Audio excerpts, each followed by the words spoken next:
building na ibinigay or ipinagawa ng DepEd at DPWH sa aming school ay gagamitin for our junior high school learners.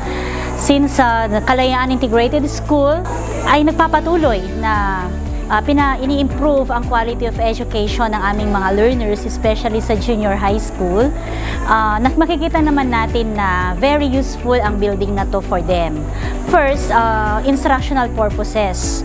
No, yung mga students comfortable sa paggamit ng well-ventilated classrooms, more spacious, syempre mas malaki ito sa mga dating classrooms, and well-ventilated din ito. Kaya happy at very comfortable ang aming mga learners and sa mga teachers din as well. Maraming